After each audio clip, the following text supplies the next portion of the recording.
I welcome you to Late Night in the Midlands, and I thank you so much for joining us. How you doing, Michael? I am doing just fine, and I'm looking forward to speaking with you tonight. Vice versa. All right. Well, first off, I have told everybody they've got to get over to your website and they've got to see the video. Both the video. You got the video, the NASA video there, and then there's the video where you talk about the video. And, right. And I think that people need to see both of those. And when I watched that video, I said, oh, he's going to be a lot of fun to talk with. And so I am really looking forward to it. Oh, so Mike, am I able to reference that video for the Skype viewers? Do you know, are they able to see it, or we'll just have to describe it over the air? We'll have to describe it over the air, and I would say let's direct them over to your website to actually see the video if they want to see it. And we got a new chat room we're going to be installing, as a matter of fact, and in this new one, we'll actually be able to feed the videos into the chat. So, but we don't have it situated tonight, so they'll have to go to your site. Okay. All right, so what you're going to see, and if the viewer takes a look at the video, the website is sts48.com. STS stands for Space Transportation System. Mission number 48 was the Discovery Shuttle mission. So STS-48 is mission number 48, where the Discovery Shuttle is up in outer space. Now, the video that you'll see to me is the most astounding video of all the hundreds or thousands of UFO videos, because what you will see from the Space Shuttle Discovery itself are not only UFOs exiting our atmosphere, zooming at some speeds which I'll describe, but also we shoot at them. And those two, I don't know if they're missile firings. I don't think they're missile firings. They may be pulse beam weapons, some kind of Star Wars project, are very apparent because you see the two contrails launched up at each of the two UFOs. So when the viewer clicks on the STS-48, what they're going to see is the Earth horizon. And then at the point of, well, actually, you'll see the Earth's horizon going from top left to bottom right. You'll see some flashes of light. That's a lightning storm that's occurring in Australia. The Space Shuttle Discovery is located right up above, and the distance from the shuttle to the horizon is about 2,000 kilometers. And I was fortunate to have, and I have it posted, a diagram of the event, as I call it, that was prepared by Williamson Labs, which does an excellent job not only of describing the trajectories of the UFOs, but also the two firings at those two UFO spacecraft. So at the beginning of the video, now let me point out something that the NASA video has never, ever been discredited as not being authentic by NASA. They can't do it because at about the 2-minute 31 mark and into the video, you hear the Houston controller speak directly to the space shuttle astronaut. I haven't identified him yet, but that space shuttle astronaut is communicating back and forth with Houston. So let me go back a little bit. You'll see the horizon of the Earth, about 2,000 kilometers in the distance. Then you'll see some flashes of light. That's a lightning storm. You also see some stationary points of light and groups of lights. Those are the city lights taken from space. It's actually a beautiful sight. Above the horizon, you see dots of light. Those dots of light are actually stars from space beyond the horizon. So it's, and by the way, this video is taken from the rear cargo bay camera of the space shuttle. And as you hit the let me just say that about the 1-minute 31 mark, you will see emerge from the Earth's atmosphere a UFO, which then, let's see, actually about 1:38, you'll see that UFO traverse from right to left. And it's estimated going at a speed of 87,000 kilometers per hour. Now, at the same time, on the far right, you will see another UFO. It enters the screen just above the horizon. That one's a little bit distant, but you can see it as well. Now, as the UFOs both move from right to left across the screen, as I said, the one on the left side is going 87,000 kilometers per hour. And what would that be in miles? I'd say about 50,000 miles per hour. Whew. Yeah. And then at the, let's see now, I've got it on screen here. You will see a bright flash of light. And that flash of light at that exact moment, and that's, hang on, I'm trying to get it on screen as well. You will see a bright flash of light. Then the UFO reverses direction and zooms out at a speed of 340,000 kilometers per hour. And that is at the point of about 1 minute and 46 seconds. So if you, the viewer, want to leap forward, just go to the 1 minute 46 minute point and 46 second point, and you will see that UFO that's going from right to left, stop, reverse direction, and then zoom out at an acute angle towards outer space. I mean, it zooms out into outer space, and you can watch it going because it leaves a bit of a contrail itself as it heads out into outer space, going at 340, accelerating to 340,000 kilometers per hour. Now, obviously, we don't have that kind of technology. We may have it, but yeah, obviously the government is not releasing that information yet. But that speed in and of itself is an amazing event. But go ahead. Oh, I was going to say, yeah, it is. And you mentioned the astronaut. I mean, it probably wouldn't be too hard to find out who was on that shuttle, right? I mean, right. And I'm going to try to work on a FOIA request to find out who it was, if that astronaut is indeed available. Now, whether or not he or she actually speaks to, and that goes for the Houston controller as well, speaks to the public about it is another story. But that raises the issue of whether or not these people will come forward in the idea of disclosure. But if I can just finish up, and then I'd like to talk about disclosure, Michael. Oh, sure. Okay, so at that point, when it reverses direction and zooms out, you immediately see a contrail come from bottom left and zoom up right at this, and hits the mark right where that ET spacecraft had stopped and reversed direction. The UFO had already detected, I don't know how they did it, of course, but they already detected that pulse beam weapon was coming their way, and so they zoomed out of its point of trajectory. The one on the right also is shot at, and the question becomes then, where did those shots originate? The triangulation that was done indicates that the one on the left came from one of our facilities in Australia located at Exmouth Bay. The one on the right originated at Pine Gap, which is a huge NSA facility in the center part of Australia. So both those weapons miss the ET spacecraft. Now that raises up a number of questions. So, okay, that's the second part of the event. Now, so that would be interesting in and of itself, amazing in and of itself. But then, at the 2 minute and 41 second spot, the astronaut, and I'm going to, let's see if I can get this, I don't know if I can hear this. Okay, can you hear me? Yeah, I can hear you just fine. Okay. Yep. You can hear that? Okay. No, I guess not. Okay, hang on. Let's try it again. And here we go. No, I'm not hearing it. Did you hear anything? No, we didn't. Okay, all right. Well, what happens is the Houston controller tells the shuttle astronaut that they want to initiate a water dump. Well, before the astronaut signals affirmative, the camera then starts panning down. Now, what that was, and what we can easily surmise, is it was a coded signal to the shuttle people to move the camera because something got captured on video that they don't want us to see.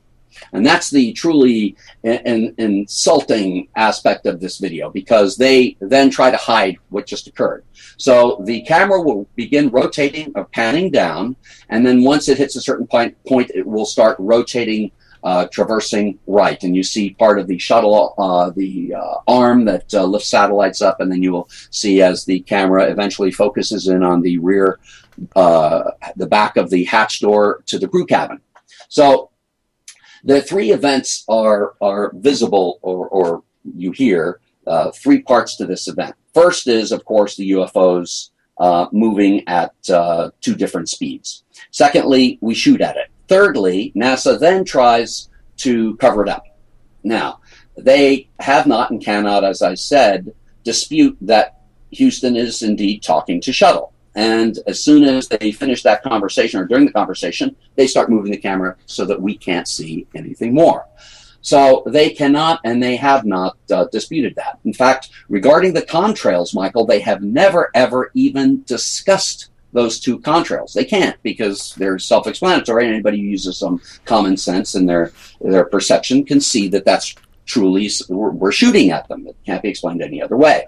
However, they do try to explain the ET spacecraft by describing them as ice particles. And ice particles that move at 87,000 kilometers per hour, at 2,000 kilometers away, and then reverse direction and zoom into outer space. And I'm curious why they're shooting at ice particles. Yeah, and you know, we'd laugh. If we didn't laugh, we'd cry or get angry, because they think so little of our need to know that they cover it up and they lie directly to our face, which brings up a whole bunch of issues. And one is this. Now, obviously, people in government are trying to do, at least most of them, we hope and pray, are trying to do what's best for us and our country. And some of them obviously believe truly that we cannot handle that information. Some of them, I think, believe and recognize that we can handle that information, and indeed are entitled to that information if we truly live in a representative republic where we elect the officials who then are in the position of finding out information and then hiding it from us. But the people who do want to hide it from us, we have to go into an exploration of what their motive is to keep it from us. Either A, like I said, they think we can't handle it, and that brings up the Brookings Institution report back in 1960, that we can't handle it, or that they don't want us to know for some other reason. My perspective is that that we've already passed by that issue of we can't handle it. The Brookings Institution did a report back in 1960 that said basically that if we are exposed to evidence of ET existence, that we'll lose it. We won't be able to handle it. We'll lose faith in our government, we'll lose faith in our religious institutions, and basically Earth will go berserk. Well, my response to that is, well, that's 65 years ago, and even assuming it was true, because I don't believe that was true, that we have gotten way past that. I mean, look at all the movies, the novels, the discussions, the media, presentations. Look at Ancient Aliens on every night on History Channel. So much discussion, videos going back and forth on the internet. I forgot what the statistic is. 40 to 60 million people believe that ETs are here. So I think we're past that issue that we cannot handle it. Now, of course, what is it? Now, well, go ahead. I was just going to say, I think there is a small population of people who won't be able to handle it. But, I personally, I guess I'm a little selfish in that sense, and I say too bad. Well, you're right. And in any society, you're always going to have a minority of people who are, let's say, off the deep end. That's just the way life is. The fact is that the majority interest should be attended to. We, the people, have a right to know.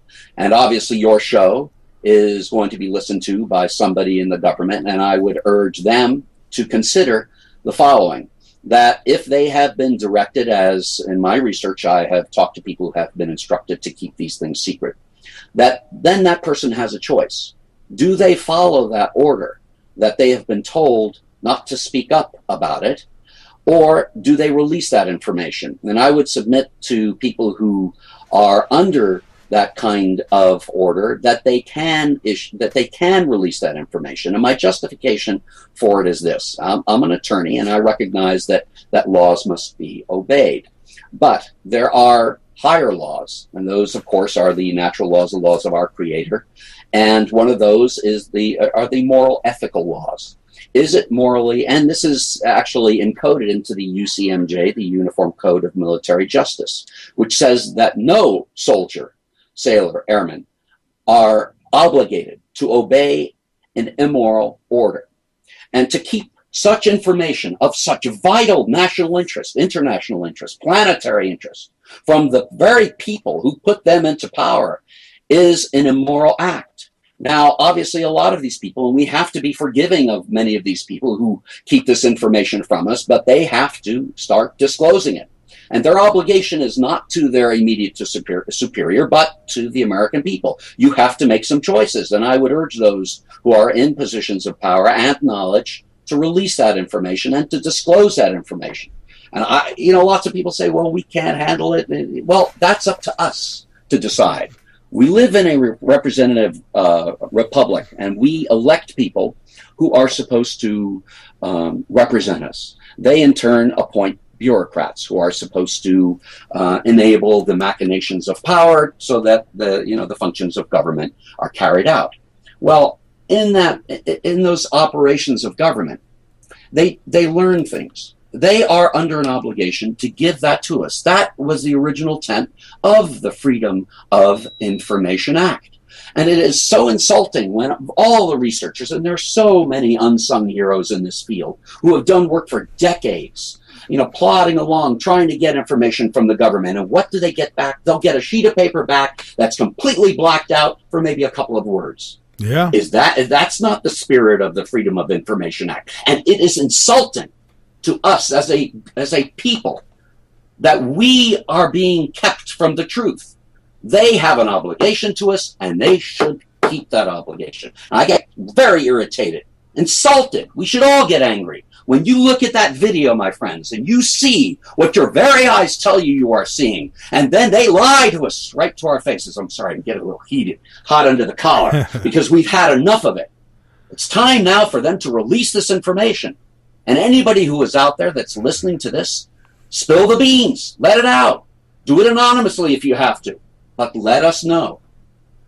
And I agree with you 100%, and I get really passionate about it as well because, Mark, I not kid you, my wife and I, we witnessed a close up. I mean, this thing was about 80 feet away, if that. Wow. It went along the treetops right over our home. It was a mothership. I would have called it a mothership. Maybe it's smaller than some of the, it was nothing like the Phoenix Lights, but this thing was probably about 2 football fields.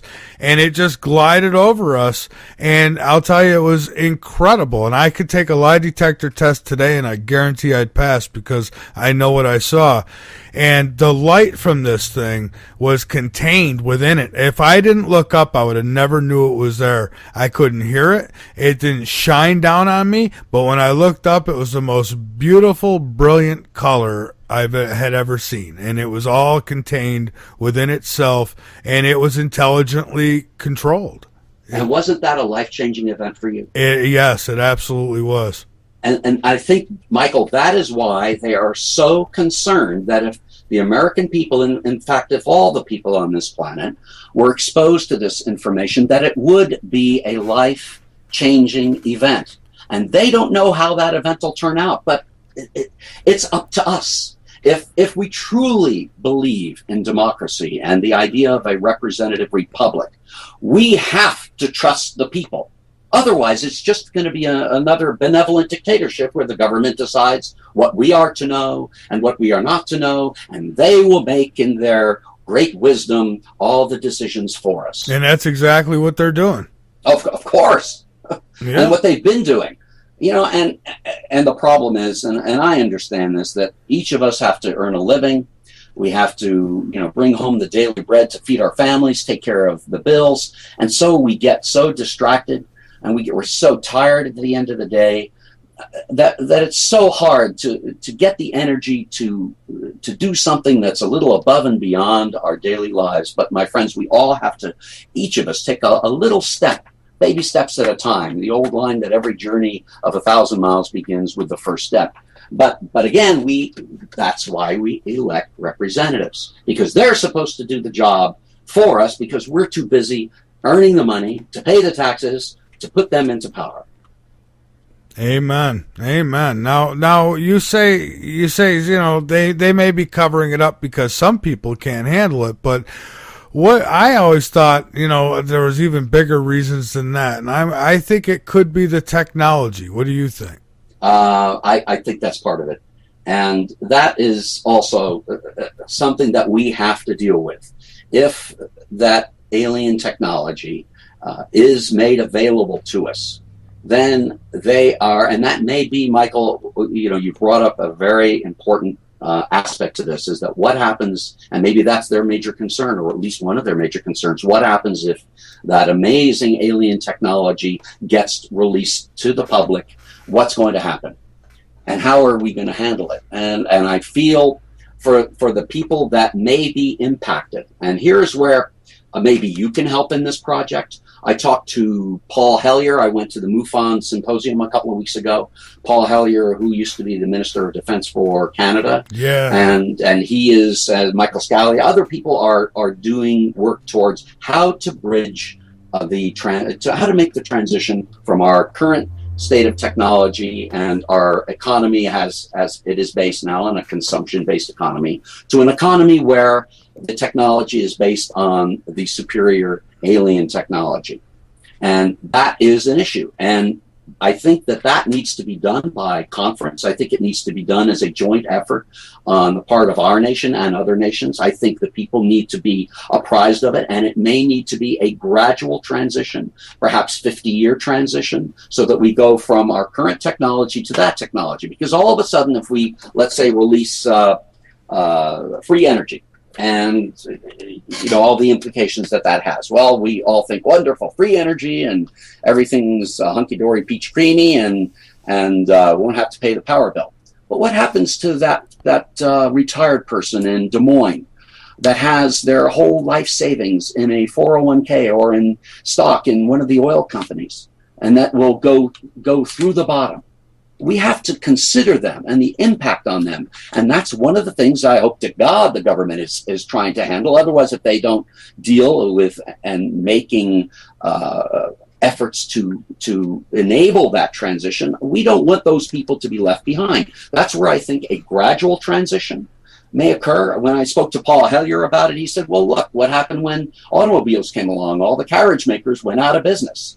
And I understand that, but our economies are very integrated now, and they're so dependent upon these energy sources that, yes, it's going to impact those people. We have to try to make that impact as minimal as possible, but we must make that transition. We can't postpone it anymore.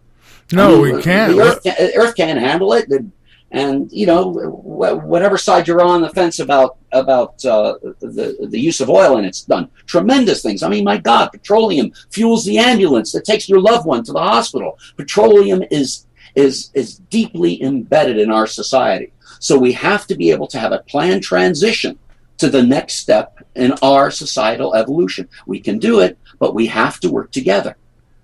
Yeah, absolutely, we do, and so that's great points. And what about the people who have their lives so heavily embedded in that? And it seems that as you look, there's more and more. We were talking about the artificial intelligence and how it's taken over. I mean, it won't be long. I mean, look, people are checking themselves out at stores now and all these things. So slowly but surely, it seems like the human being is needed less. And but the wonderful thing, Michael, about all this technology, I mean, you see it right in front of your very eyes. An example of that technology on the STS-48 video. You see it right there in front of you. My God, the mechanics of being able to reverse direction and zoom out at 340,000 kilometers per hour after reversing direction. That in and of itself tells you that there's a heck of a lot of more to physics than we realize. But we will have that free time, and that brings us to the second aspect of why I put this video up there. First was to wake people up. show them, hey, look what's going on. There's something more to the here and now. I mean, we all know that. We all feel that. You look out, you go out at night and you look at the moon or the stars, if there's not too much smog, and you see those stars. And you know deep inside your soul that there is something more, that there are others out there that who have crossed that ocean of space. But how do we get there? How do we communicate with them? And that brings up the second part of the reason, and that is the spiritual development aspect. And unfortunately, in the UFO field, I see so many times everybody focused on the hardware. How fast are they going? How big was it? And what did it look like, etc. Well, it's not just, okay, what are they driving, but who's driving and what do they have to say? And I've been fortunate. I've been in this field for over 40 years, and I've researched a lot of religions, as many of us have, and trying to find out the answers to life, the meanings of life. And we each have our different journeys to go on. In my journey, I was able to talk to one individual by the name of Hal Wilcox, who had passed lie detector tests as being a UFO ET contactee. And the information that some ETs gave to him, and I only speak for the information that some ETs gave, because there are many contacts on Earth, and no one has a corner on truth. There isn't. And let me ask you quickly, what have you looked into crop circles? Because I think that, me personally, I think that they have made contact, and I think that could be part of the contact they've made. It's almost like there's messages. And yes, the crop circles are an amazing thing. And I went in one of my MUFON Orange County lecture events. Had Linda Moulton Howe had a presentation on crop circles and the mathematical configurations embedded into the crop circles themselves. It's an amazing thing. I don't know about the crop circles myself. I'm just looking from the outside in on crop circles, but they seem to be something also where there may be some messages that are being sent to us. I mean, my God, look how quickly they get produced, and in such intricate form.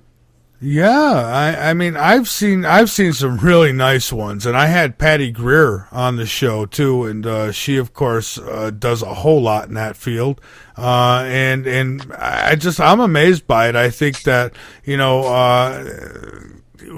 know it's UFO related. I can't prove it. Nobody's gotten any video yet, but I mean, what else could it be? I mean, how is that happening? It's not a guy with two boards on his feet. So I know, I know, and there again, the skeptics that Stanton Friedman had a skeptic. I forgot his name, who was always after him.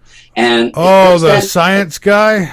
And I'm trying to remember who it was. I think he's passed on, but the MUFON Symposium, Stanton was saying, hey, I always knocked his argument out of the ballpark, but they keep persisting and they keep distracting. And so I would encourage all of your listeners to, make your own investigation. Don't believe what I'm saying. Don't believe what everybody's saying. Go find out for yourself. Hey, Mark, that's what I'm doing. It's not that I believe what anybody's saying. I seen it with my own eyes. Yeah.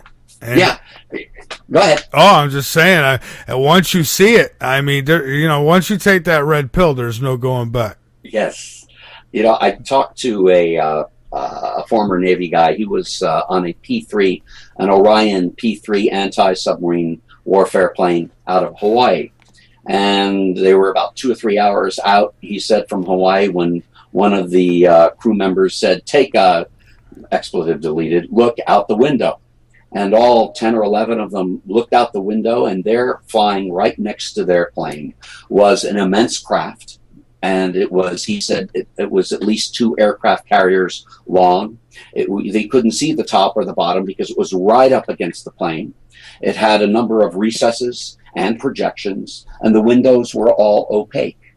And they registered it on all their equipment, and for 10 or 15 minutes, and then it was gone. They got back to Hawaii. Immediately, each and every one of them were put into isolation, debriefed, and then strictly ordered not to say another word about it. Mm-hmm. And that's what happens often. I mean, yes, that's what happens often. But I think the more and more we encourage people who have the knowledge, who are in the know, to make that choice when they go to the mirror at night and they're about to hit the hay, and they look at themselves and they have to ask themselves, am I doing the right thing? And I would submit that they're not, that they have to give us that information. Otherwise, we are destined to continue with the way things are on this planet, with death and disease and hatred and anger and jealousy and misery. And we've got ET civilizations have overcome some of those. And as I said, there is a spiritual aspect to the ET contacts. With all the people who have come out like whistleblowers, and they've hacked into NASA, or they've hacked into this, and they release all these files, these WikiLeaks and this and that. I mean, where's the good stuff? Where's the stuff where NASA and the White House are talking and saying, so what are we going to do about these grays? They want to negotiate. And, where's the good stuff? I mean, just wish they would, get to the good stuff. If you're going to do it right. Because the government, I don't see them coming out and saying that they've been lying all this time. What I do see, though, is it seems like they're slowly preparing us with haters. Water on Mars. Oh, guess what? We found blue skies on Pluto, Well, again, it's the pace of disclosure. At this rate, maybe we'll be told something in about 1,000 years. I don't trust them to break the news anytime soon. No, neither do I. Now, what about, you say you've spoke to contactees, and I'm curious as to what they had to say about the ETs who are coming here. I mean, and, why were they trying to shoot them down? Well, as for this particular event, Michael, I don't know. I can only speculate why they're either trying to shoot it down or to disable it. Either A, they think it's an enemy, or B, they just don't want anybody intruding on our airspace. After reading Philip Corso's book, The Day After Roswell, where he talks about the reason for Star Wars was not to outmaneuver the Russians. Their technology was old. They were a very corrupt society. They imploded very quickly. We knew that. Our intelligence people knew that. The reason for Star Wars was because, as Corso says, is that these ET spacecraft were coming and going virtually as they pleased. And the powers that be did not like this freedom of movement, so they decided to do a crash program, and that's why it was developed. Now, if you remember, Reagan, I think it was at the UN, mentioned how that if we as a planet were invaded or subject to some kind of alien attack, how all nations would come together. I mean, he was perhaps hinting at it. I think most presidents are aware of what's going on. I saw on your website that article by Bush. I don't know if you've addressed that in your discussions at all. I did briefly, but yeah, what do you think about that? The fact that the ex-president of the United States said that we can't handle the truth about UFOs when asked, that is an astounding, that should be on the front page of every newspaper. And I would urge everybody to go to your website and see that article. Click on that article where Bush was asked if the American people would be able to be given the truth about UFOs, and he said, "We can't handle the truth." Now that's astounding. First of all, because he's making the assumption, as the people in government do, that we can't handle it. Secondly, it again usurps the obligation that our government has to provide us with the truth, that it's not up to him, it's not up to those people at the high levels of government to decide what we are and we are not to know. If we are being visited by aliens, by extraterrestrials, is that not the most momentous event of this century, indeed of this millennium and other millenniums? Are we not entitled to that? And he says we can't handle the truth. Perhaps he doesn't want us to be exposed to the truth.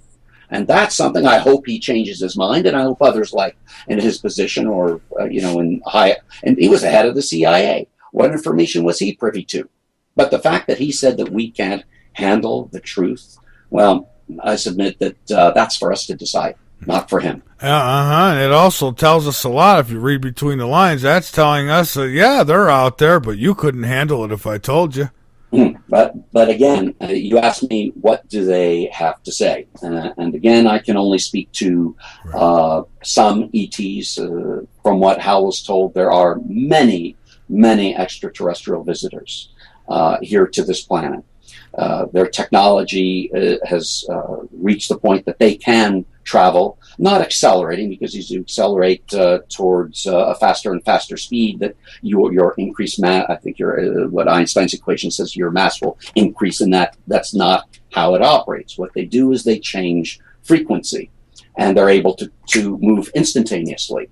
Now, as to what they have to say, well, I was mentioning that he was told that most of the people who visit, most of the beings that visit this planet are tourists.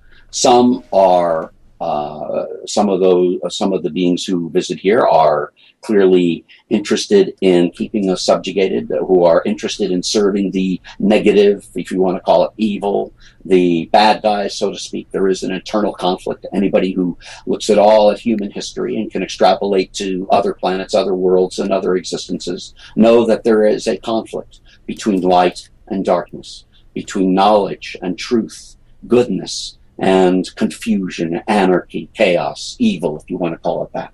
And that conflict is not only here on this planet, not only here in when you're going around the corner at midnight and somebody's about to rob you blind or do worse. That extend that kind of conflict to other planets, other planetary systems, and then you get an idea of what is transpiring elsewhere as well. So you have the bad guys coming here, but you have the good guys, and above all is, of course, our Creator.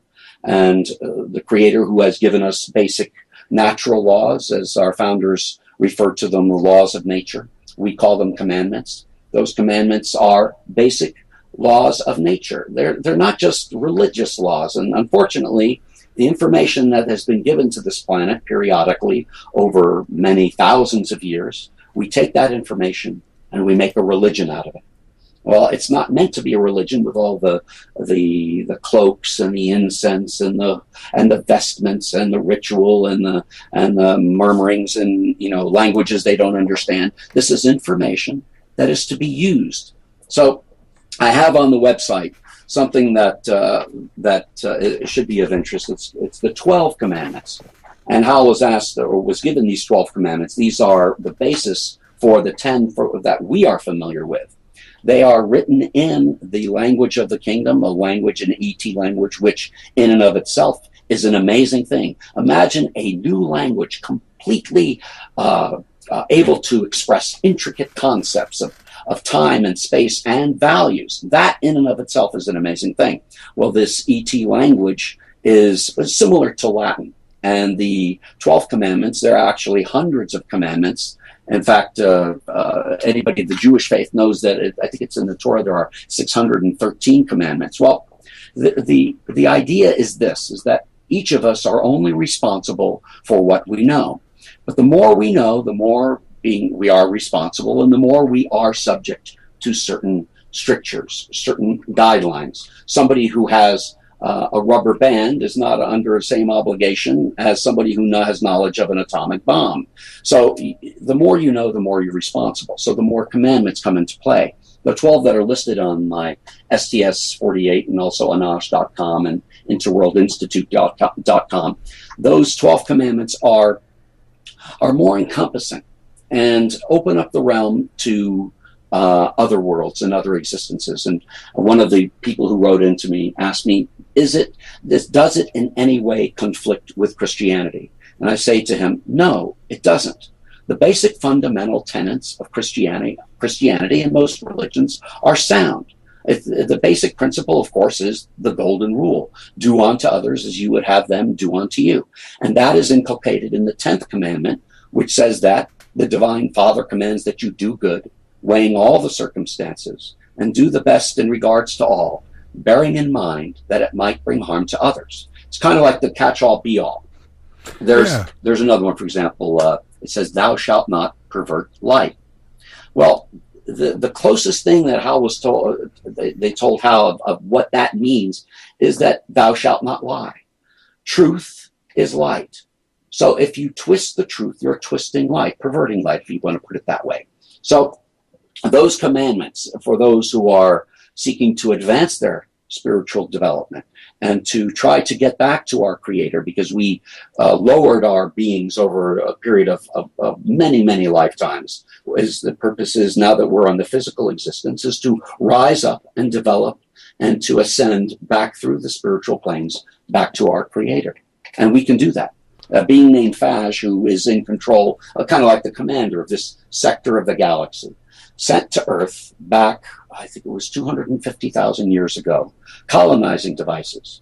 Those colonizing devices, much as the colonists in any of the old world countries sent to the new worlds, sent vessels, ships. Well, they sent ships that traveled through time and space, came to this planet to start something called the experiment called self-governance. And this is why I'm very patriotic, and all of us must be patriotic, because America was formed not to evade taxes, but America was formed for the basic fundamental reason of freedom of religion, which is that each one of us must have the freedom to pursue our own spiritual path, our own destiny.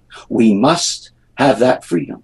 And that obviously obviates a dictatorship, be it benevolent or otherwise. We are to make our own decisions, and we cannot progress unless we are able to make the choices to rise or to fall. If we are going to stumble and skin our knee, the government isn't supposed to be there to pick you up and say, oh, we'll take care of you. Here, let's take from this group over here, and we'll give you this. We'll give you these benefits and those benefits, and you never have to worry about anything again. Just trust us. Well, that's not the purpose of humanity. The purpose of humanity is to grow, to develop, to expand consciousness, to seek out. Remember the old Star Trek thing? New worlds, to boldly go where no one has gone before. That really means something. The purpose of America is not a country. America is an idea.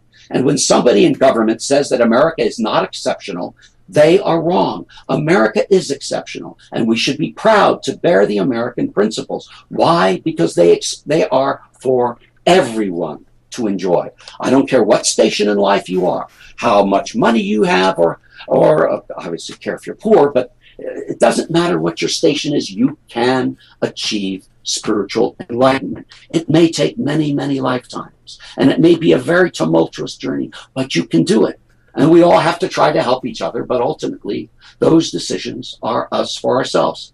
I'm sorry to go on preaching here. Oh, no, that's quite all right. You've got my attention. That's a message that they have sent us. It's there, but it gets twisted, it gets covered up, it gets distracted from. And we have to break free of the shackles of the tediousness of everyday struggle to earn a living and say, wait a second, I'm going to spend 10 minutes in the morning meditating.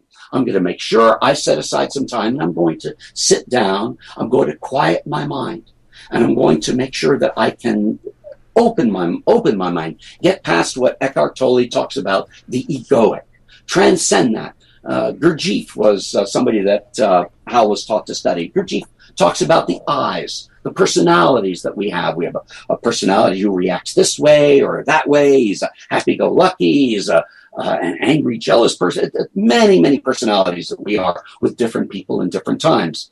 We are also somnambulistic. We are sleepwalking through life. To truly become aware you need to take the time to meditate, to receive information, to get trance contacts. You can channel things from other entities, from other spiritual beings. I can't tell you how many people I've spoken to who've said they've felt the presence of somebody, or a ghost of a loved one, or felt a presence. Well, that's because there is more than the here and now. But each of us have to make an effort. So I just ask everybody to dedicate some time. I have some ideas on my website on how to meditate and how to start that process, but everybody has to make that choice to try to advance themselves spiritually. And that's the message that some ETs have for us. I see. Now, I do have some questions that arose in the chat room, and one is, it's not only the government, I guess, who's hiding the whole ET phenomena. The ETs themselves kind of are, too, because, in a sense, I mean, I've seen them. Millions of people have had sightings, but they're cooperating with somebody where they're not just landing and saying, hey. Yeah, let me address that. and I can only speak for some that I have learned about. Why won't they land on the White House lawn? Now, I must point out that during the flap, I think it was in the early 50s, Michael, you probably know better than I do, there was that huge UFO flap where the craft, a bunch of craft were seen over the Capitol building. Oh, yeah. On film. Yeah, oh, yeah. I've had a guest on about that several times. Right. So, again, there are lots of people, or lots of beings, and most of them are carbon-based. There are silicon-based beings. There are others of I would say a standard human form who come to visit. Apparently, the ones who took Betty and Barney Hill for their analysis were a different form and structure than the average human being that we come to know. But the ones I know of are human beings who come from a planet called Cello, orbiting in the Barnard star system, or at that time, back in the 1960s, 600 years technologically in advance of our civilization. So if you are, to answer your question, if you are, let's say, 100,000 years technologically advanced, then hopefully they are spiritually advanced as well, but maybe not. They're just technologically advanced, and they're just visiting us as we would go to a zoo. How much interaction is there with them, with the animals? I mean, we can observe them. We may want to test them and analyze them, but what's their obligation to us? None. Now, as for those who are closer to us in form, nature, and intelligence, why don't they land on the White House lawn?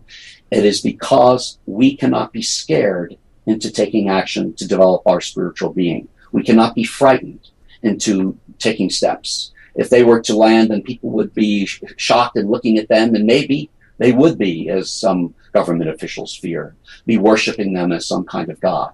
But it is up to each of us to make the spiritual advancements. And again, that's why I would encourage those in the UFO research field to open up to the spiritual, to the people in the New Age, we used to call it, and for the people in the New Age to reach out to those in the UFO field. And maybe you, with your website and your position, you can encourage that, because we have to bring everybody together. They are not only beings who have a superior technology to us, but some of them have advanced spiritually ahead of us. But it is, again, up to us. And they are, I think, from what I've been told, they are under certain parameters under which they can expose themselves and make themselves interact with us. Now, as to some of the things like at Dulce, the UFO bases, I don't know about those. I know if you talk to some people in the UFO field, they have a very negative aspect to some of the ET visitations and some of the more, how shall we say, horrid aspects of some ETs. I don't know about those. I would be surprised at the truthfulness and the reality of those, but I'm focusing on the good guys, so to speak. All right, Mark, we've got a break here coming up. It's going to be a few minutes, so... Lucky they got away. Maybe next time they won't be so lucky. Yeah, that's right. Absolutely. So before we went to the break, we were talking about the spirituality of it all, and that leads me to, you know, some of the whistleblowers who have come out have said that, you know, they're able to bend space and time and travel. Like they could, you know, they could time travel. And if that's the case, what's to say that they don't go back in time and change events that happen here on the planet? Like even going to biblical type stuff. I mean, you know, when you look at the whole biblical aspect of things, the Bible and all that, you know, there's all these stories about this and that coming from the sky, and these miracles this and miracles that. And when we look at the technology that we have today, just us, primitive us, and then we see what we're being visited by, you know, you got to start wondering if that's not what these people were talking about back then. Well, they are time and space vehicles. They are able to. That's why they're able to move instantaneously. That's why so many people will often report that when they see a craft, it'll suddenly, in what they see, what they perceive, is disappear. but it's just going into another dimension or onto another timeline. And as for them going back and changing things, we were told that there are infinite timelines, and that in an infinite, and it makes sense, in an infinite universe, anything that can happen is happening. So there are infinite numbers of timelines. There's a timeline where you've got your left elbow on the table, another one where you got your right elbow on the table, and so on and so forth, ad infinitum. It's truly an immense universe. And if you consider us, us human beings at our state of existence being right in the middle of a macrocosm and microcosm, infinitely larger and infinitely smaller.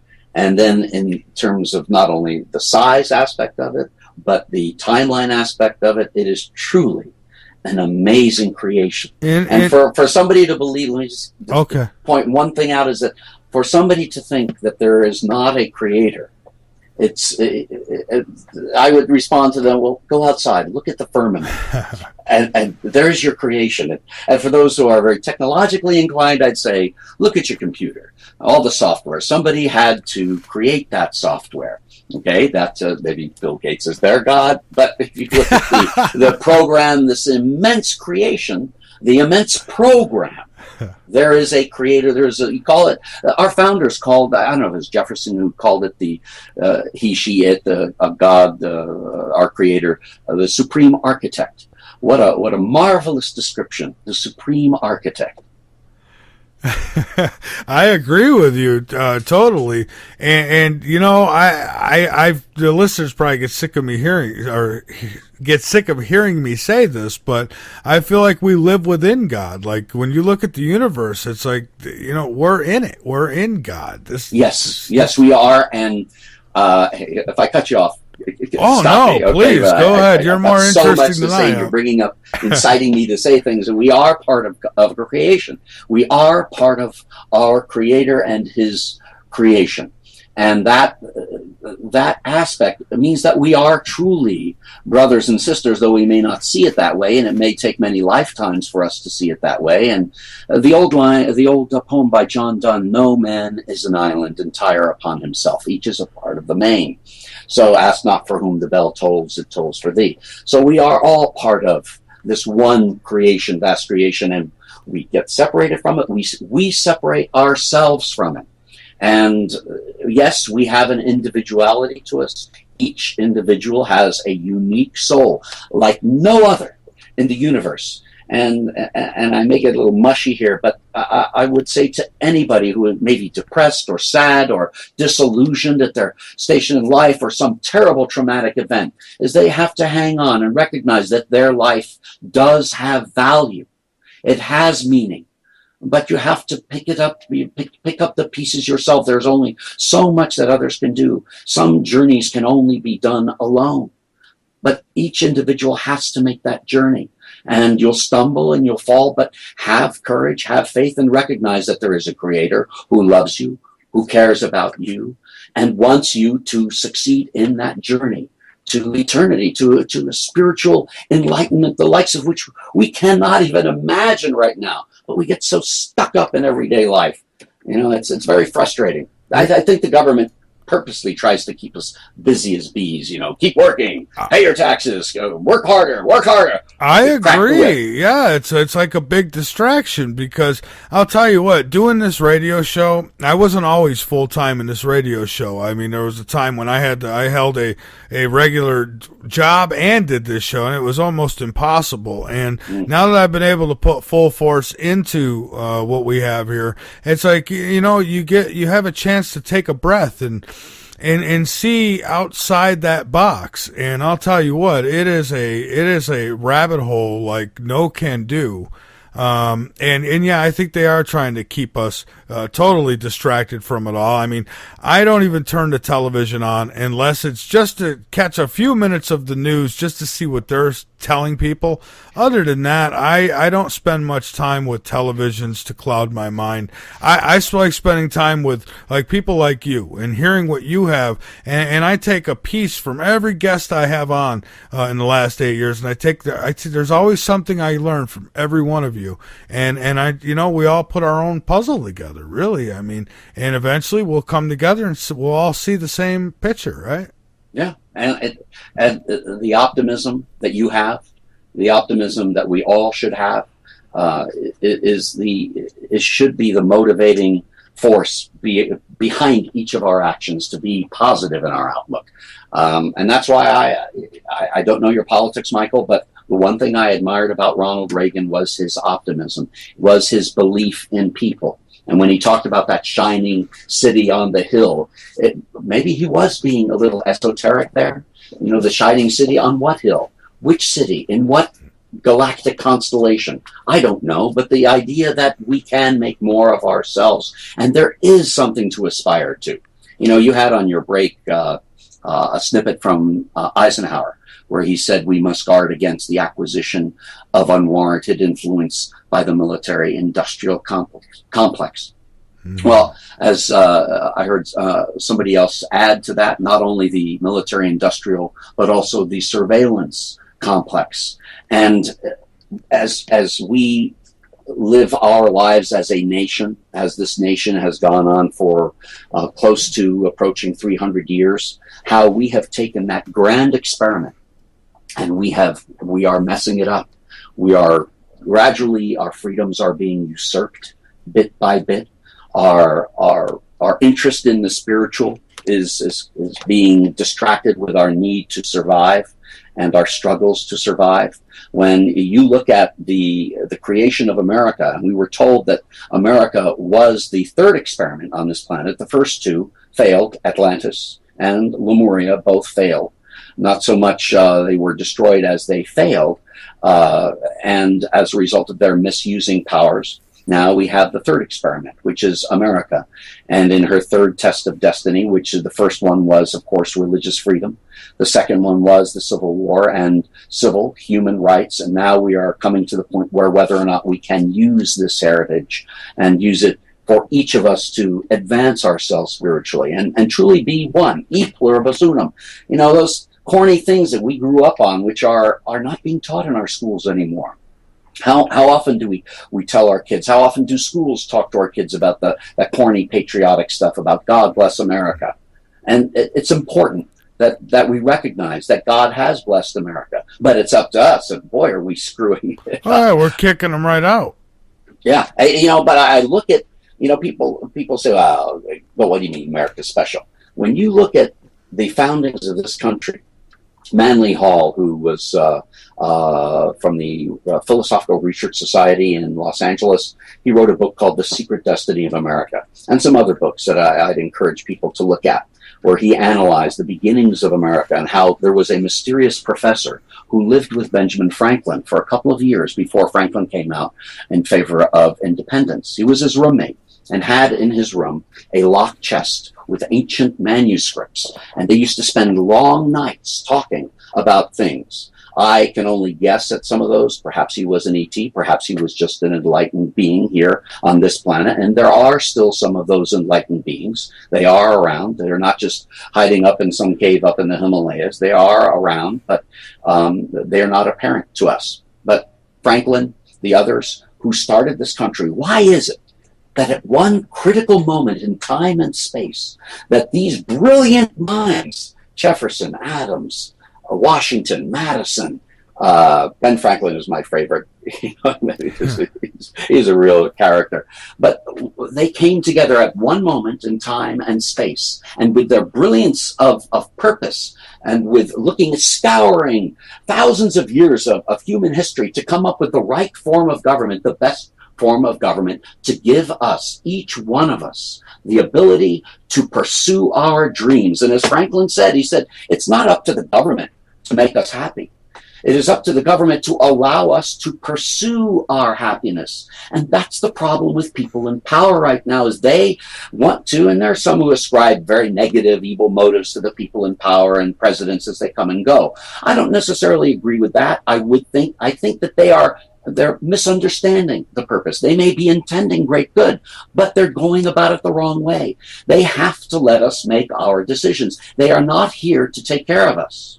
We are here to take care of ourselves and to advance or fall. And through many lifetimes, it may be 1,000 karmic incarnations that are necessary, or maybe more. I don't know. It's an infinite universe. It's a very big place. It's going to take a long time, perhaps. Absolutely.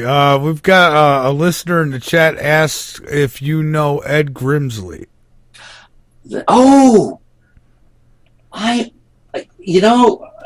God, that's a name from like 15, 20 years ago. Why is that name? I don't. Sounds familiar to me too. The name is familiar to me, but time has passed, so I don't recollect any specifics.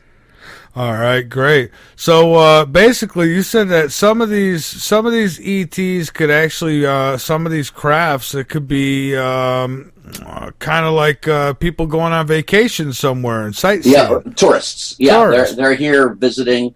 I have a photo on the website that is one captured by Allied soldiers as they were invading Germany in the last months of the war. They confiscated Luftwaffe files. Luftwaffe was the name of the German Air Force during World War II.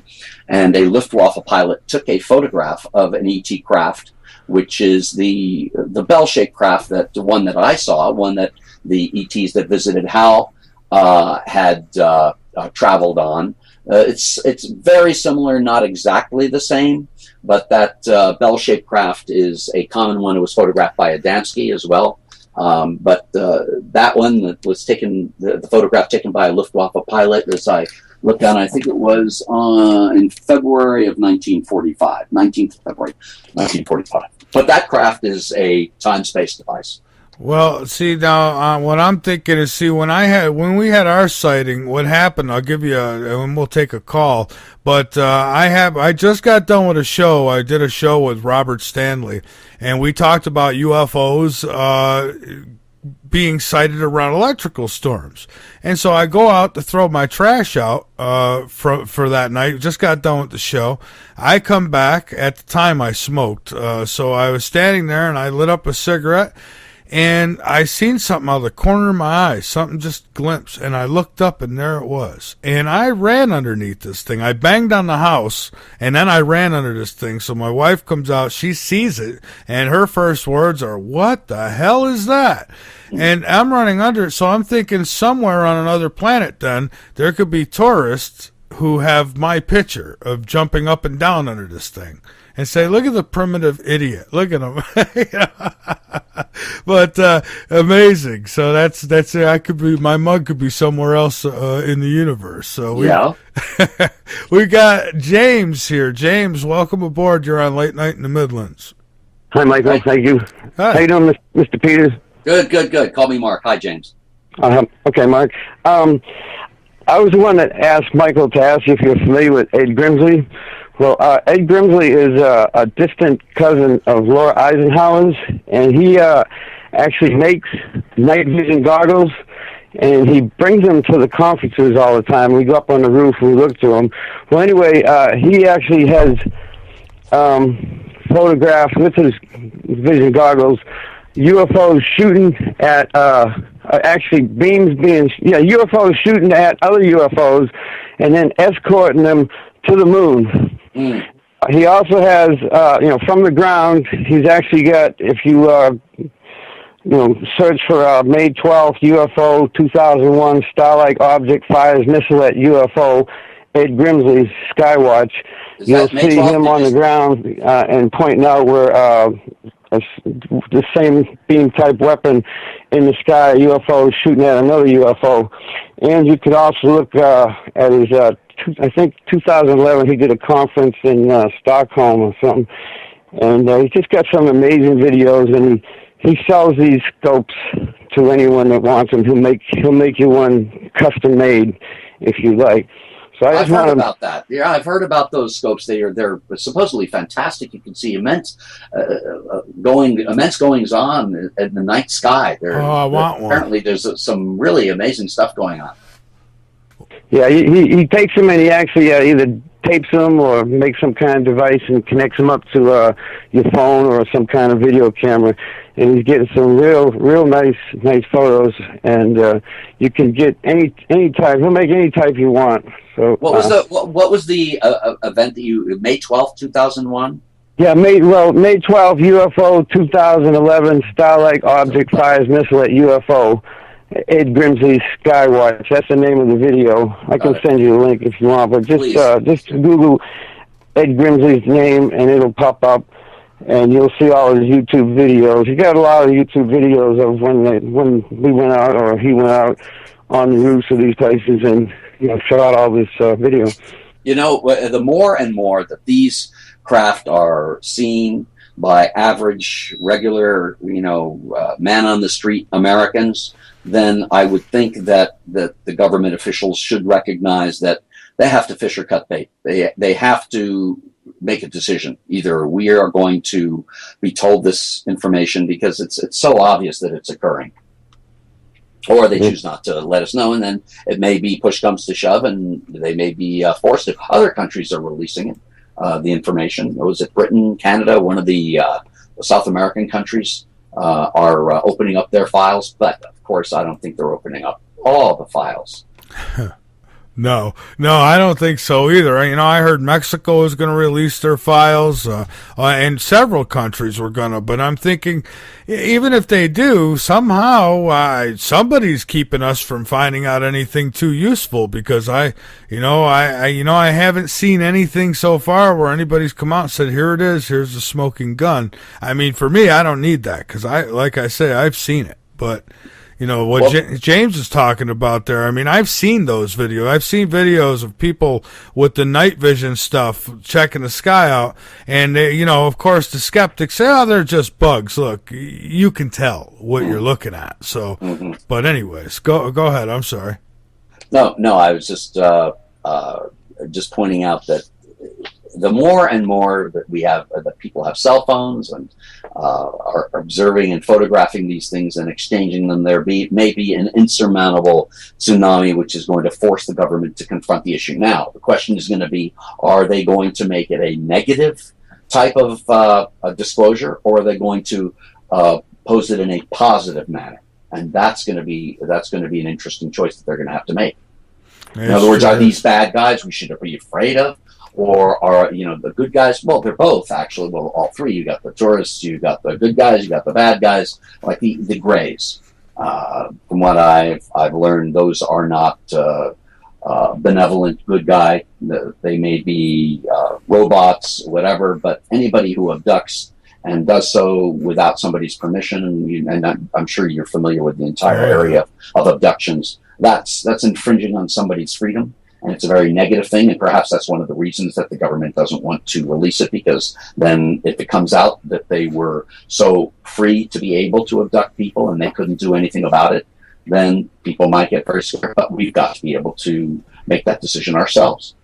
That's true, and then you look at some of the stuff that our governments have worked on, like HARP and all these things, and we know about the weather modifications and stuff, but who knows what else they're using it for? They're not telling us the whole truth, and that's why I think people, some of these others get away with putting out so many conspiracy theories, because if they'd just be honest, there wouldn't be all these conspiracy theories. And James, you got anything else? Well, I just want to say that the Illuminati have the fake alien invasion card, and they really want to play that card. So if when the ET reality comes in, I think they're going to play the fake alien invasion card. That's my opinion. So thanks a lot, Mark. Thank you, Mike. James was bringing up the fake or the bad guy alien invasion, whether they're here. Some are negatively influencing. They're battling for the soul of the planet, if you want to, and for each individual soul has to make a choice. But whether or not the government shows the both sides, a balanced viewpoint. I mean, look at all the movies. There's so many movies, Michael. It's so sad to see all the negative ET movies. Only a few good ones out there who portray the ETs as good. Some of them, of course, good, kind, caring, concerned beings who are trying to help us help ourselves. And they need to make more of that. And it makes me worry. You know, when they portray all these evil ETs. Go look at Independence Day. You know what horrible looking creatures they are. If that's what the child grows up with, thinking that that's what they are, then that's another hurdle we have to overcome in showing them, hey, wait a second, there's a good guy side to this too. Yeah, that's always bothered me too. Is that the majority, probably 95% of these ET movies that do come out, they're either big scary robots or they're giant insects that want to come down and eat your brains, and it's and then once in a while you get a movie like ET, and he just wants to phone home. Right.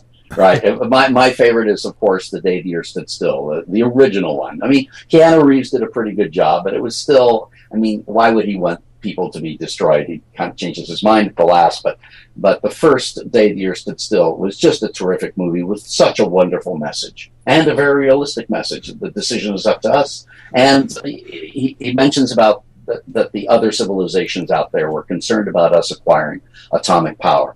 And I spoke to one of the War Eagle elders of the Lakota tribe who's out in South Dakota, and he told me, this is about a month and a half ago, told me about the UFOs that hover over one of the ballistic missile sites out there. And they're always seen moving around above, and I'm sure you've heard about the occasions when they have turned off the systems. I've been told that a couple of occasions they have actually prevented a couple of nuclear wars. By intervening at the exact point in time that they needed to. But he says they're over there hovering all the time. And I've heard that too. People have sent me videos where, hey, the UFO went over and stopped these missiles from firing and blah, blah, blah. And that's great. But then that brings me to Fukushima, and I'm thinking that's probably worse than a missile or two dropping.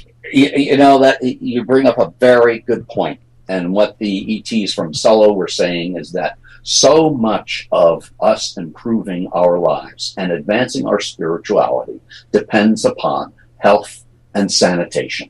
Is that the basics, the fundamental, what we ingest, what we breathe is so important. And I recognize we need to have civilization advance, and we need energy, etc. But when you're breathing in toxins and we're consuming toxins, I think it's since World War II, over 50,000 chemicals have been introduced into the environment.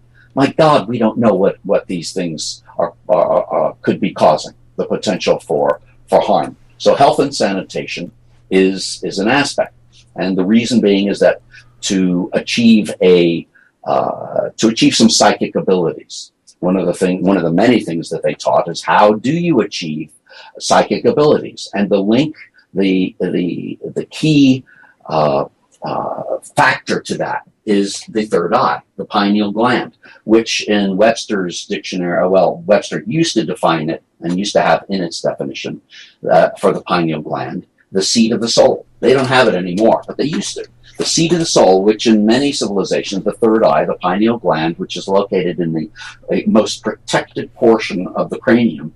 Why is it there? It's about 2/3 of an inch high, about half an inch high, and it is a gland of, some say it's just for production of melatonin. No, it is the link between the physical us and the spiritual us. If we are truly spiritual beings, we're obviously in a physical body, but how is it then they seem antithetical? Physical, spiritual. How do you link them? How do you connect them? Well, the link of our physical being is that third eye, the pineal gland, which uses the indoles. An indole is like a charged blood platelet in our bodies. And that indole, I have it on the website, it's an organic chemical compound that has a certain structure. Let me see, I forgot what it is. It's C246C6, C6H. Anyhow, the chemical structure is on the website. The indole has the capacity to be charged once you do a certain meditation and chant, to then reach into the quantum realm, the spiritual realm, whatever you want to call it. And that's the connecting link.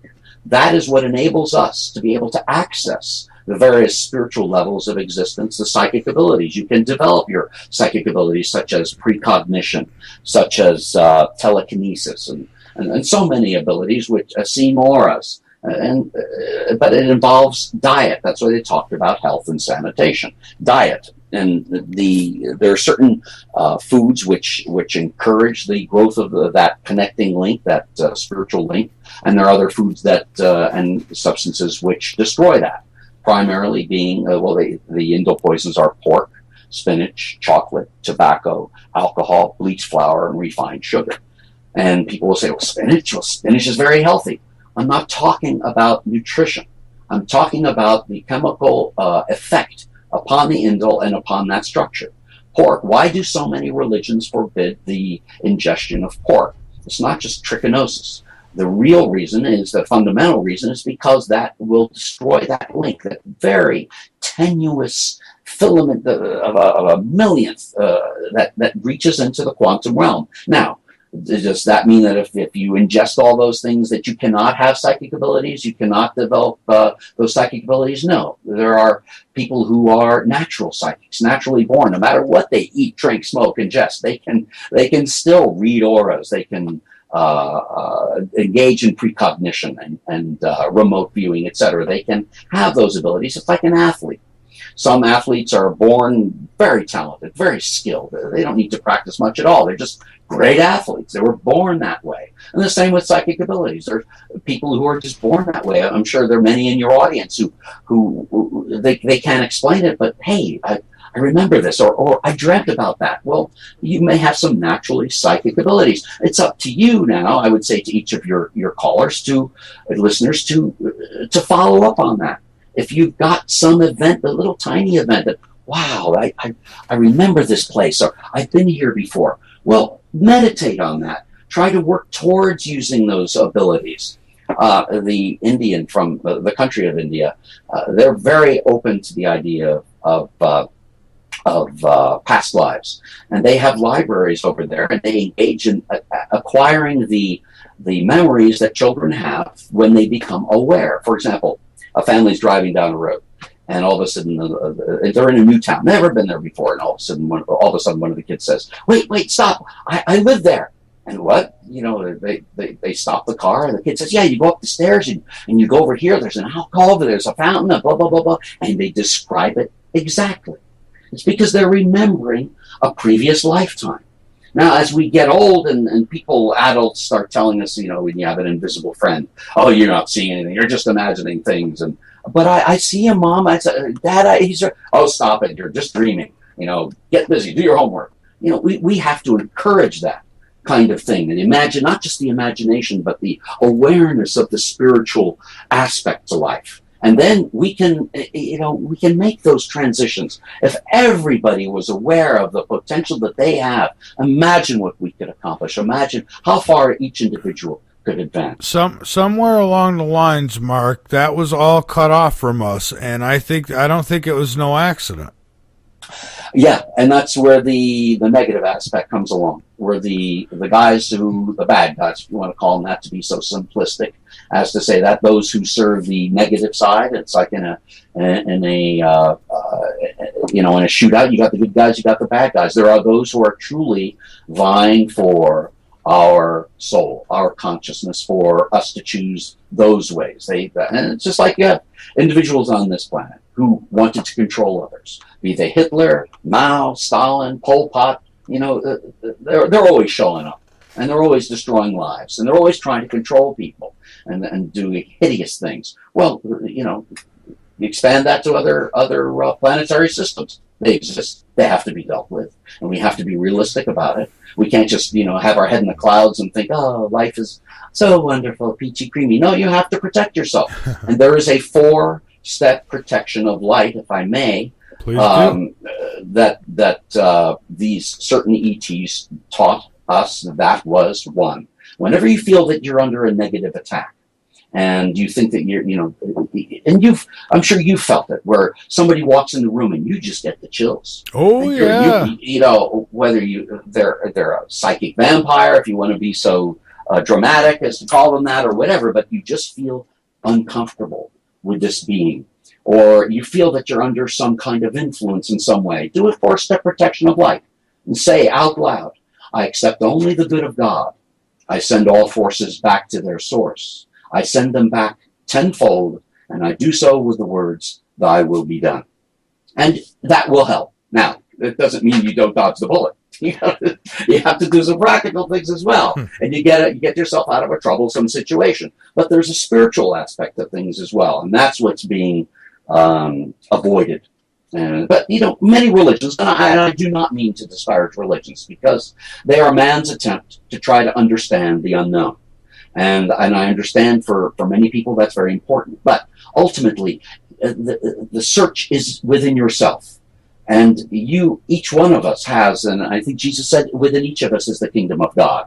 And, Jesus was a teacher. There were other teachers. And so we have to choose our teacher and stick with a plan, stick with a program. Don't just flit about from this lama to that guru to that minister or that rabbi and going around to this leader, that teacher, blah, blah, blah, blah, blah. You have to choose a methodology and you have to stick with it. And it requires a tedium. Meditation is not something that's going to lead to immediate spiritual advancement. It's going to be a time-tested, long-term project for most of us. And that means, setting the time aside every day. And bit by bit, you will make some advancements. But you have to take the time and make that commitment. One last thing is that Hal was taught one time was suggested if you, and I think, I don't know if he got it from the ETs or where he got it from, but he used to say, if you want, fill up a sink with water, stick your head in that sink so your face is underwater, and then hold your breath, and then wait. And then you start thinking, I'm going to have to take a breath pretty soon. And, then that need comes stronger and stronger until, oh my God, I've got to take a breath of air. And until the only thing you can think about is that breath of air, if you want spiritual advancement more than you want that breath of air, then you shall get it. Is it so dramatic? I don't know. But if you have a plan, a method, you choose a plan and congregate with others. Seek out others who are trying to find out answers as well. But, there's so many groups and so many books, so much information out there. But make a choice and stick with it, and then put forth the effort. Oh, I love that. I mean, my God. I mean, very well said. That's really what Late Night in the Midlands and the L&M Network is about. It's about just bringing together people with ideas and because I think everybody's important. And yeah, you've got your bad apples out there who really don't care either way and they're just out to hurt or what have you. But then there's a lot of good people who just want the answers. And that's where I'm at. I want the answers. I go to the Ministry of Life. My ministry is in the middle of the night outside looking at that sky, looking at that star-filled dark sky. That's my ministry. That's where I get my peace of mind, and that's where my decisions are made. I'll stare up there. I mean, every time I've had a tough decision, I've looked up at that starry night, and it has never failed me. I've asked it to direct me in the right direction, and everything's worked out. I've had some tough times in my life, like everybody else has, but it seems to always work out. So stars not fail me now. So, what do you think people should do? What do you want people to do about this whole thing? I mean, in terms of the UFO, well, UFOs are just craft; they're just vehicles. So, I think recognizing the reality that they are here is the first step. And that's why I put that video up there, because it encapsulates three things. One is their reality. Two is our response to their arrival. And three, the fact that the government's trying to hide it. And you have to deal with each of those three things. And again, I encourage everybody, each listener, on your own, do the investigations. There's a lot of nonsense on the web. I understand that. And there are a lot of YouTube's videos that are photoshopped, etc. But there's a lot of valid stuff out there. So if you can first recognize the reality of the ETs, then you've taken the first step. Next, what do they have to say? I have some information. Others have other information. As I keep repeating, no one has a corner on truth, but recognize that there is a spiritual aspect. It's not, the important thing is not what they're driving. It's what they are saying. And they have, as I mentioned, and I emphasize, this country, our country, has given us the capability where each individual can choose their spiritual path. Obviously, so that so you're not hurting anybody else. You've got to make your own decisions, but you have to put forth the effort, and that means dedicating some time to meditating. Choose some information. I've got some information. I'm sure you've got many people who you've had on your show, Michael, that can give other people their particular pathways. But choose a path. Make the effort. So that when you wind up and you're 85 years old and you can barely get out of bed and you're looking up at the ceiling like that guy at the end of 2001 and you're breathing your last few breaths, did you make every effort? Did you try? Are you going to regret that you didn't try? That you didn't say, well, gosh, I was chasing the dollar or I was chasing chicks or whatever. I didn't take the time to look at life. I mean, there is such wonder. There's some hard things, and we have to deal with that. And people ask me why, if there's a God, why would God allow all those the terrible things? And I thought about that, and I thought Hal was asked one time about the 6 million, the Jews that died during the Holocaust, and I heard Dennis Prager. He's asked all the time, well, why would a good God allow that to happen? Well, first of all, consider this, that your life is eternal. It is not a question of life and death. It is a question of birth and death. Life is eternal. So when people say, oh, he lived and died. No. He was born and he died. Life is eternal. It's not life and death. Life is in existence. A commonality, whether it is in a physical body or not, is another issue. And how many bodies? And if you consider that you have a being that will last as a unique creation of God, there is no one like you, and that creation is an amazing creation that can do great good, can learn great things, but can also take the dark path as well. And you have to make that choice. But Hal was asked one time about the Holocaust. And he said that those souls had willingly sacrificed themselves. And I was thinking, what the hell does that mean? And then I was thinking, well, if you look and I don't know the answer to that question, but if you look at the practicalities, if Hitler had, instead of trying to kill the entire people of the Jewish faith, and others, of course, gays and gypsies and those who were mentally infirm, and trying to get rid of them, if he had instead devoted all of his nation's energies towards building an atomic bomb, imagine that, and then later dealing with those people he wanted to get rid of, they may have distracted him from devoting. Remember, he was after an atomic weapon. They had a hard water plant, what was it, up in Norway? And they were on the road to an atomic weapon. Some people have said that he was very close, and some people say he even produced one. I don't know about that. Yeah. But if he had not been distracted with that horrible, immense effort to kill those 6 million, 7 million people, then he would have devoted those energies and may have indeed developed an atomic bomb. And look what darkness the world would have been plunged into. I don't know. People may mock that. But if you got to think outside the box. Every life is eternal. Every life will continue on. It is indestructible, as any scientist will tell you. Energy cannot be I forgot what it is. Neither created nor destroyed. I forgot, but energy's there. The life energy is always there. And so if that is so, then God has a long-range plan. And what may seem to us to be such a horrible, something we cannot handle anymore, but in terms of 1,000 trillion lifetimes. Is it so terrible? Yes, it is for our immediate here and now, but that's where we must be optimistic and recognize there is a way out of our individual darkness, out of our individual depression. But, you know, it's hard to see when you're in the midst of that muck and mire of a depressive state. Oh, you're not kidding. You're not kidding. Well, hey, Doc, Doc, I got Doc on the mind. We got to take a break here, Mark. This is our last one, and then we will come back. Doc, I've got a friend who's got the title Doc who comes into our chat room often. I was supposed to go to a doctor's appointment today, and now I've got a question for my guest here from a doc. Not neither of those docs, just a doc. So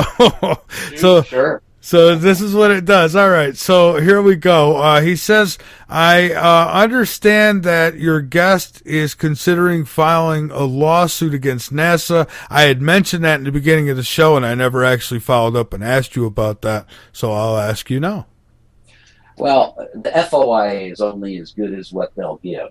Unfortunately, the Freedom of Information Act, for those who may not know, was an act passed a couple of decades ago, which directed the government to release all files, information that's that the government has. Now, there is one exception, and that is, of course, national security. Now, the national security exemption is used for keeping us from the truth, from all that information. And as I said, you'll get back documents that are completely obliterated and removed all language except for a couple of words. So getting the government to release that information through the FOIA it's an effort, and sometimes things do slip through.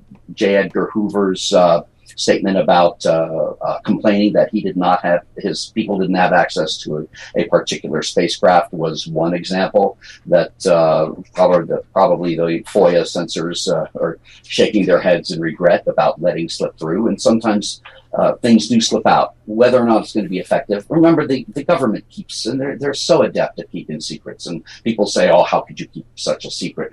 Well, look at during World War II, the Manhattan Project. An enormous undertaking, except for a couple of spies that Stalin had inside. No one knew about.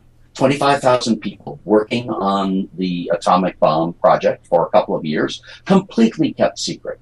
And something so much more momentous as contact with alien species, they're able to keep a lid on it. And if they're using threats, it's another method to keep a lid on it. Yeah. So I can't promise everything through FOIA. There are others who've been trying to get stuff leveraged out of the government that just haven't had the success that they should, because the government is keeping it secret. They say, "Oh, we don't have it." How are you going to prove it? You go to a judge and you say, "Hey, judge, we want this information." Sorry, national security. And who's saying it? The very people who are hiding it, which is a bit of a catch-22. But until the people pressure the government, otherwise it's a tough haul. And what's this I hear about a huge electronic billboard ad? On the 10 freeway, I have I put up a big billboard, and it's on the STS-48 website. And it basically says, it has a picture of one of the spacecraft, the one that I had seen, the one that the Luftwaffe pilot took a photo of. I have it on the website. And it says, "ET aliens are here. Do you even care?" And then go to STS48.com. And I put that up there because I want the average guy, gal that's driving along, whether they're driving their kids to school or they're hauling freight from point A to point B, and they see that sign, to maybe ask themselves hey, what is that? That's kind of different. And to start asking some questions. We all ask those questions. And if we don't, suffice it to say, we should.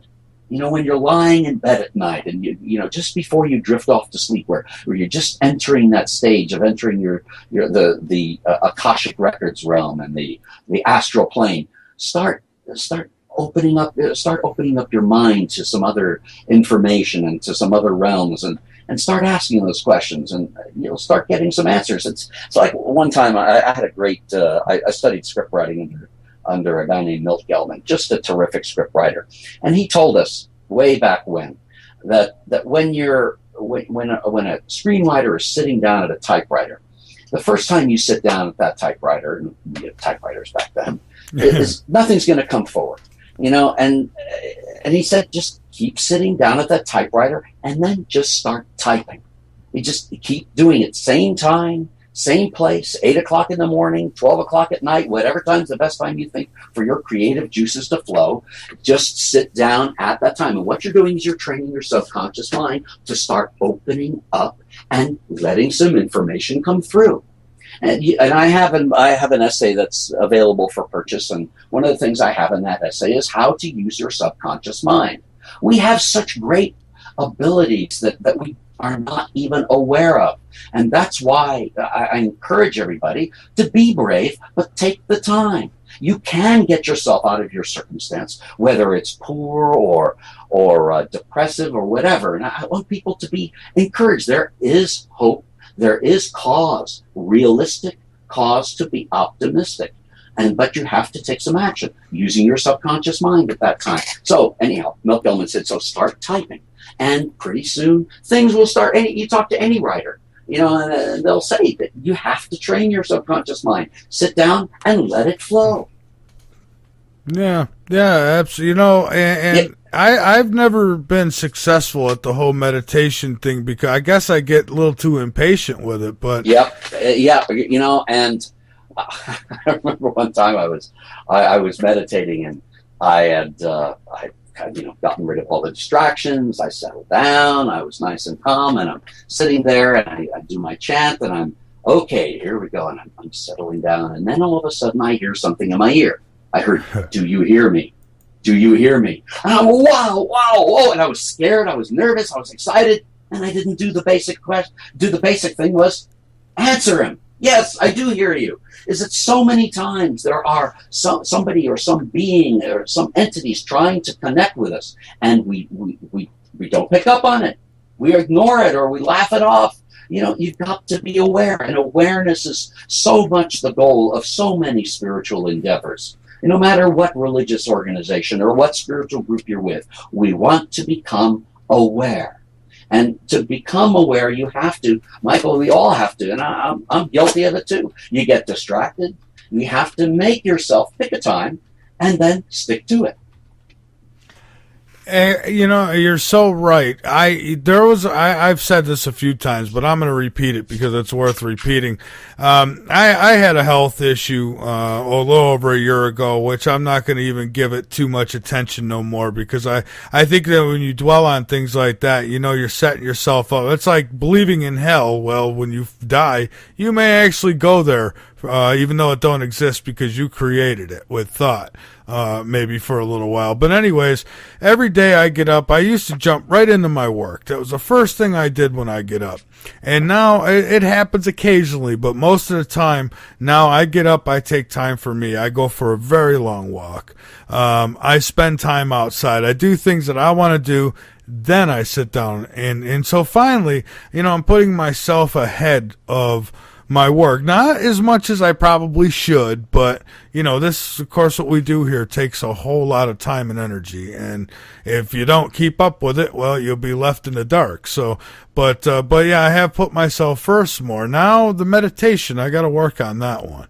Yes. And, you know, you can, once you begin, and you stick to it, you'll start slowly, things will, and you've got to recognize something that you may not have recognized before is, you know, when a message comes through, don't reject it, just accept it and try to bring that message back or open yourself to receiving more. One thing I wanted to point out is the idea of life energy. And that is the concept that there is a force in the universe, and the Star Wars people who wrote about, who is that? George Lucas wrote about the Force. Well, there is a force, that creative force, which in different cultures is called different things. Prana, Kundalini, orgone energy. The ETs that I know of call it the shell energy, like a shell. It's a protective force. And you can use that force to direct that force, for example, healing. There is a religion, periodically the ETs will give messages and trans messages to different beings around the planet. One of them was to a woman named Miki Nakayama back in 1838 in Japan. And she started going into trance, and so the people who were with her started writing down everything that she was saying. Well, they put all these writings into a book, which is called the Ofudasaki, and that book became a Bible, and they made a religion out of it, which, is a common habit of humankind. You get some spiritual information, let's make a religion out of it. Well, anyhow, it was information that was to be used, and that religion had a covenant with the Creator, which was if you do certain things in a certain ritual ceremony, that you sweep away the dusts, the evils, and you will be able to channel healing energy. And Tenrikyo is the name of the religion. Tenrikyo means Tenri is Tenrikyo is their name for God the Parent, and they refer to God the Creator as God the Parent, which is kind of interesting. So the Tenri religion has, at that time when I was there back in the 70s, 1,000-bed hospital, which was so unique. It was the largest cancer hospital on the planet at that time, and the unique thing about that hospital, Michael, was that the priest would walk around with the physician, and they treated both aspects of the person who was injured, both the physical aspect and the spiritual aspect. And so I learned the Osazuke, which is a grant to perform miracles, they call it, given by the Shimbashira, which is their pope. Again, they make the religion out of it. And it's just a channeling of energy. And that the old line, God cures, but doctors take the credit, is that we each can access that energy. And for those who say, no, how can you prove that energy exists? And I say to them, look, and I have this in my essay, there are the four basic fundamental forces, the attractive force, the strong force, the weak force, the electromagnetic, and the gravitational force. But those do not cause everything to grow, everything to develop. What makes a tiny little seed, if he had but the faith of a mustard seed, a tiny little mustard seed grow into some big flowering plant? Look at the sequoia tree. What makes things grow? And that is the creative force, which society has tried to stifle, to prevent people from developing. Because imagine that. Imagine if everyone had access to that healing energy. Imagine how many billions of dollars, trillions of dollars would not need to be spent on all the cures for cancer, this, that, and the other thing, which will they ever, quote, discover any cure for cancer? But we can, by using and accessing that healing force, use it and channel it. And things, why do we have spontaneous remissions? Why is it that somebody who's virtually, as the doctors would say, is on death's bed or death's door, and they're up, that's it, we're going to hope, write off your will, your history. And then something happens, and they go into sudden remission. What is that? And as the doctor, in the scientific community, that's just happenstance. No. There's something there that's going on, something mysterious. It's that creative force, which I encourage everybody to seek out. That particular religion taught it, and I went around. I was 21 at the time, and I was a nervous little kid, well, not little kid, but young man trying to, apply this energy, on a woman who had her breast removed and was fearful for other breasts. And, that healing energy with the priest and the doctor work together. Again, the physical, the spiritual together, using the gateway, the physical being to access the spiritual through the third eye, the pineal gland. It can be done. It can. It absolutely can. I've got a question from the chat here, Mark. Could the guest comment further on poisons such as pork and other substances and the effect they have on some that use it? Okay, that again, there is a physical connection to the spiritual realm, and that is the indole, I-N-D-O-L-E, I-N as in Nancy, D as in David, O-L-E, indole, which was discovered by Dr. Baer back in 1895, I think it was. That indole, that blood platelet can be charged. Why do so many mystics will employ a chant? Is that what that does is it creates that link on the indole structure, the organic compound, which you'll see on the website, sts48.com. You see that, and it reaches out into the quantum realm, is what scientists would call it. The spiritual realm is what the spiritual people would describe it, but into that other existence, and it connects us. It links us. Well, that's a very tenuous connection, and even a very negative attitude can destroy that link. But certain substances can help create that. Certain vitamins. The ETs have different clobiums that they've developed. They have conquered the disease called death, and that is it's a conquerable disease. And people scoff at that and say, that's nonsense. Well, let me query them on this fact: is that up to the age of about 20, 21, every human body completely rejuvenates itself after about every 6 years, I think it is. It varies for each person. Every 5 or 6 years, you completely replace every cell in your body.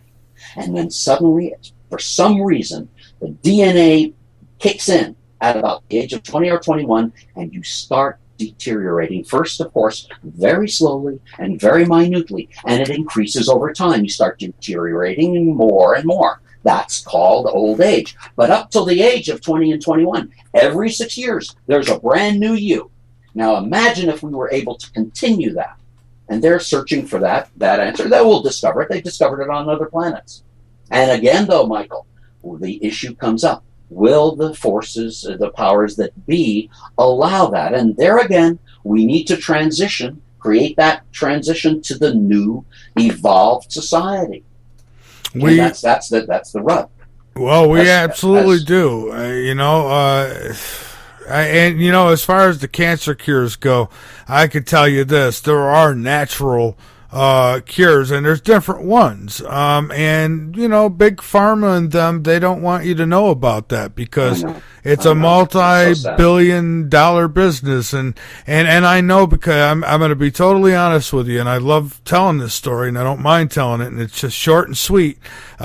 We had a remedy from a doctor in Germany who gave us a remedy, as well as one of our hosts here who used this remedy and swore up and down that it cured his cancer. Well, I believed both of them, but you got to see it with your own eyes. So for as simple as some pure baking soda, meaning no aluminum or anything in it, and some black strap molasses, and just a little bit of that mixed up 3 times a day, and my father-in-law is now bladder cancer free. And It really, I know it sounds crazy, but then people will say the UFO phenomena sounds crazy too. If it sounds crazy, folks, it's more than likely true. Michael, you've heard of Edgar Cayce, of course. The sleeping prophet. And how many strange, unusual remedies that he brought forth while in trance. And so many people were cured. So there are many ways. It's a terrible analogy. Many ways to skin a cat. That poor cat has been skinned a million times. But there are many ways to solve the problem. So everybody's got, and everybody has ideas. And all your listeners, send them to you. Collate them. We have to have faith in each individual. Each individual can come up with marvelous creations, whether it's a story, whether it's an invention, whether it's a cure. There's so much. Each person has the ability to create, and we are all creators. We are all gods, small g, of course, under the big G. Yeah. Yeah, I would agree. And Mark, this has been a fantastic show tonight. I'm getting excellent reviews from listeners. They may not have called in, but they certainly sent quite a few questions through, and they are definitely paying attention. And so what I want to do here is give you the floor to get out anything else that you'd like, websites, appearances, whatever you want, no restrictions. And I thank you so much for being a guest here tonight. Michael, I appreciate it. They can start by going to, I have 3 websites. One is, of course, looking at the video of the ET spacecraft that we shoot at, and then that NASA tries to direct our attention away from, is STS-48. It stands for Space Transportation System Mission number 48, the Discovery Shuttle. Took that video. and sts48.com. Also, there is anahz.com, which is a link from that website. It's ANAHSZ. And that is a consciousness that can be achieved, an amazing type of spiritual enlightenment. And then I created Interworld Institute for Research and Understanding. The short acronym is interworldinstitute.com. So those are on there. If anybody has any legal problems, you go to solvemylegalproblems.com. But I'm not here to do the attorney thing. I'm here to give every person the encouragement to pursue your spiritual development and recognize that there are beings who happen to be from elsewhere, other realms, spiritual realms, because we didn't talk much about the beings who exist on other higher levels of consciousness, and you can get in touch with them. But there are also beings, human beings, who live on other planets, who do come here and who do care about us. And so no matter how lonely, how depressed, how forlorn you may feel, recognize that there are others who care about you, others who believe in you, and that we have a common creator who loves you, but has given us the choice to either do something with our lives or do nothing. So I would encourage everybody, just take small steps in the beginning, but do something. Absolutely. I mean, look, a billboard. That's just brilliant idea right there. And I noticed that when I left South Carolina, we traveled a couple years back. We went to Minnesota and we drove. And when we were getting in some of these other states, we were seeing people who had billboards up. I mean, talking about look at the chemtrails, the UFO phenomenon. I mean, there was this kind of thing I've seen all over, but I don't see enough of it in South Carolina, so maybe that'll be my job one of these days, is to start putting signs up like that. Well, you got a crackerjack of a website, so, you're doing a great job. Well, thank you. And hey, about the attorney thing, you don't by chance handle defamation and slander cases, do you? No. Oh. No, though I could always help you with somebody. I do family law and criminal law defense. I've been doing it for 25 years. And, although most lawyers don't want to go near that stuff with a 10-foot pole, although I see, and I try to save marriages if possible, although I see a lot of pain and anguish, I also see the good side of people, and I recognize that there are solutions to problems. And again, no matter how bleak things may look for you, there is a bright side to life and a true avenue to spiritual enlightenment. Okay, great. Well, hey, I'll get in touch with you maybe sometime during the week. I'll send you a message, and then you tell me what you think. And 10-4, will do. All right. Well, thank you very much. I appreciate it. Thank you, Michael. Appreciate it. All right. Have a great night, my friend. Okay, you too. All right. Bye-bye. All right, folks. Mark Peters, attorney.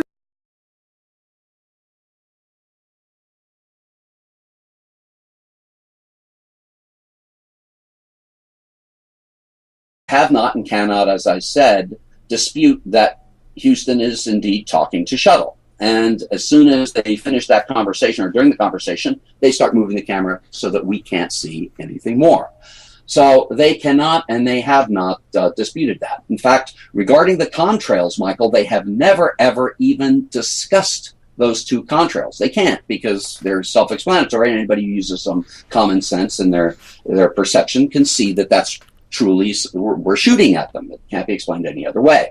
However, they do try to explain the ET spacecraft by describing them as ice particles. And ice particles that move at 87,000 kilometers per hour, at 2,000 kilometers away, and then reverse direction and zoom into outer space. And I'm curious why they're shooting at ice particles. Yeah, and we'd laugh. If we didn't laugh, we'd cry or get angry, because they think so little of our need to know that they cover it up and they lie directly to our face, which brings up a whole bunch of issues. And one is this. Now, obviously, people in government are trying to do, at least most of them, we hope and pray, are trying to do what's best for us and our country. And some of them obviously believe truly that we cannot handle that information. Some of them, I think, believe and recognize that we can handle that information, and indeed are entitled to that information if we truly live in a representative republic where we elect the officials who then are in the position of finding out information and then hiding it from us. But the people who do want to hide it from us, we have to go into an exploration of what their motive is to keep it from us.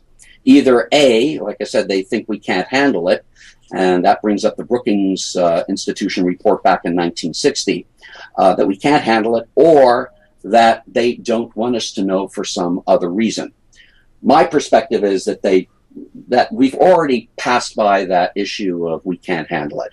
The Brookings Institution did a report back in 1960 that said basically that if we are exposed to evidence of ET existence, that we'll lose it. We won't be able to handle it. We'll lose faith in our government, we'll lose faith in our religious institutions, and basically Earth will go berserk. Well, my response to that is, well, that's 65 years ago, and even assuming it was true, because I don't believe that was true, that we have gotten way past that. I mean, look at all the movies, the novels, the discussions, the media, presentations. Look at Ancient Aliens on every night on History Channel. So much discussion, videos going back and forth on the internet. I forgot what the statistic is. 40 to 60 million people believe that ETs are here. So I think we're past that issue that we cannot handle it. Now, of course, what is it? Now, well, go ahead. I was just going to say, I think there is a small population of people who won't be able to handle it. But, I personally, I guess I'm a little selfish in that sense, and I say too bad. Well, you're right. And in any society, you're always going to have a minority of people who are, let's say, off the deep end. That's just the way life is. The fact is that the majority interest should be attended to. We, the people, have a right to know. And obviously your show is going to be listened to by somebody in the government, and I would urge them to consider the following: that if they have been directed, as in my research I have talked to people who have been instructed to keep these things secret, that then that person has a choice. Do they follow that order that they have been told not to speak up about it, or do they release that information? And I would submit to people who are under that kind of order that they can release that information. And my justification for it is this: I'm an attorney, and I recognize that laws must be obeyed. But there are higher laws, and those, of course, are the natural laws, the laws of our Creator. And one of those are the moral ethical laws. Is it morally, and this is actually encoded into the UCMJ, the Uniform Code of Military Justice, which says that no soldier, sailor, airman are obligated to obey an immoral order and to keep such information of such vital national interest, international interest, planetary interest from the very people who put them into power is an immoral act. Now, obviously, a lot of these people, and we have to be forgiving of many of these people who keep this information from us, but they have to start disclosing it. And their obligation is not to their immediate superior, but to the American people. You have to make some choices, and I would urge those who are in positions of power and knowledge to release that information and to disclose that information. And lots of people say, well, we can't handle it. Well, that's up to us to decide. We live in a representative republic, and we elect people who are supposed to represent us. They, in turn, appoint bureaucrats who are supposed to enable the machinations of power so that the functions of government are carried out. Well, in those operations of government, they learn things. They are under an obligation to give that to us. That was the original intent of the Freedom of Information Act. And it is so insulting when all the researchers, and there are so many unsung heroes in this field who have done work for decades, plodding along, trying to get information from the government. And what do they get back? They'll get a sheet of paper back that's completely blacked out for maybe a couple of words. Yeah. That's not the spirit of the Freedom of Information Act. And it is insulting to us as a people that we are being kept from the truth. They have an obligation to us, and they should keep that obligation. I get very irritated, insulted. We should all get angry when you look at that video, my friends, and you see what your very eyes tell you are seeing, and then they lie to us right to our faces. I'm sorry, I'm getting a little heated, hot under the collar, because we've had enough of it. It's time now for them to release this information. And anybody who is out there that's listening to this, spill the beans. Let it out. Do it anonymously if you have to. But let us know. And I agree with you 100%, and I get really passionate about it as well because, Mark, I not kid you, my wife and I, we witnessed a close up. I mean, this thing was about 80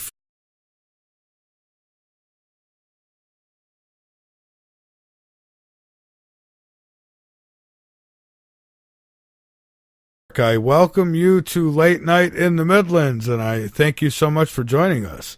How you doing, Michael? I am doing just fine, and I'm looking forward to speaking with you tonight. Vice versa. All right. Well, first off, I have told everybody they've got to get over to your website, and they've got to see the video, both the video. You got the video, the NASA video there, and then there's the video where you talk about the video. And right. And I think that people need to see both of those. And when I watched that video, I said, oh, he's going to be a lot of fun to talk with. And so I am really looking forward to it.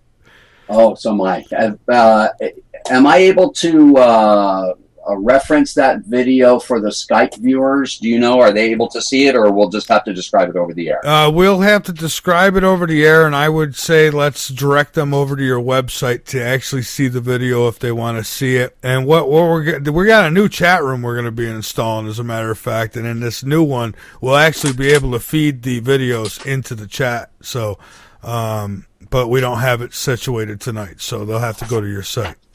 Okay. All right, so what you're going to see, and if the viewer takes a look at the video, the website is sts48.com. STS stands for Space Transportation System. Mission number 48 was the Discovery Shuttle mission. So STS-48 is mission number 48, where the Discovery Shuttle is up in outer space. Now, the video that you'll see to me is the most astounding video of all the hundreds or thousands of UFO videos, because what you will see from the Space Shuttle Discovery itself are not only UFOs exiting our atmosphere, zooming at some speeds which I'll describe, but also we shoot at them. And those two, I don't know if they're missile firings. I don't think they're missile firings. They may be pulse beam weapons, some kind of Star Wars project, are very apparent because you see the two contrails launched up at each of the two UFOs. So when the viewer clicks on the STS-48, what they're going to see is the Earth horizon. And then at the point of, well, actually, you'll see the Earth's horizon going from top left to bottom right. You'll see some flashes of light. That's a lightning storm that's occurring in Australia. The Space Shuttle Discovery is located right up above, and the distance from the shuttle to the horizon is about 2,000 kilometers. And I was fortunate to have, and I have it posted, a diagram of the event, as I call it, that was prepared by Williamson Labs, which does an excellent job not only of describing the trajectories of the UFOs, but also the two firings at those two UFO spacecraft. So at the beginning of the video, now let me point out something that the NASA video has never, ever been discredited as not being authentic by NASA. They can't do it because at about the 2-minute 31 mark into the video, you hear the Houston controller speak directly to the space shuttle, speaks to the public about it. It's another story. But that raises the issue of whether or not these people will come forward in the idea of disclosure. But if I can just finish up, and then I'd like to talk about disclosure, Michael. Oh, sure. Okay, so at that point, when it reverses direction and zooms out, you immediately see a contrail come from bottom left and zoom up right at this, and hits the mark right where that ET spacecraft had stopped and reversed direction. The UFO had already detected, I don't know how they did it, of course, but they already detected that pulse beam weapon was coming their way, and so they zoomed out of its point of trajectory. The one on the right also is shot at, and the question becomes then, where did those shots originate? The triangulation that was done indicates that One on the left came from one of our facilities in Australia located at Exmouth Bay. The one on the right originated at Pine Gap, which is a huge NSA facility in the center part of Australia. So both those weapons miss the ET spacecraft. Now that raises up a number of questions. So, okay, that's the second part of the event. Now, so that would be interesting in and of itself, amazing in and of itself. But then at the 2-minute and 41-second spot, the astronaut, and I'm going to, let's see if I can get this, I don't know if I can hear this. Okay, can you hear me?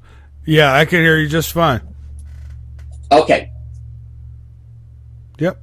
You can hear that? Okay. No, I guess not. Okay, hang on. Let's try it again. And here we go. No, I'm not hearing it. Did you hear anything? No, we didn't. Okay, all right. Well, what happens is the Houston controller tells the shuttle astronaut that they want to initiate a water dump. Well, before the astronaut signals affirmative, the camera then starts panning down. Now, what that was, and what we can easily surmise, is it was a coded signal to the shuttle people to move the camera because something got captured on video that they don't want us to see. And that's the truly insulting aspect of this video, because they then try to hide what just occurred. So the camera will begin rotating or panning down, and then once it hits a certain point, it will start rotating, traversing right. And you see part of the shuttle, the arm that lifts satellites up, and then you will see as the camera eventually focuses in on the rear, the back of the hatch door to the crew cabin. So the three events are visible, or you hear three parts to this event. First is, of course, the UFOs moving at two different speeds. Secondly, we shoot at it. Thirdly, NASA then tries to cover it up.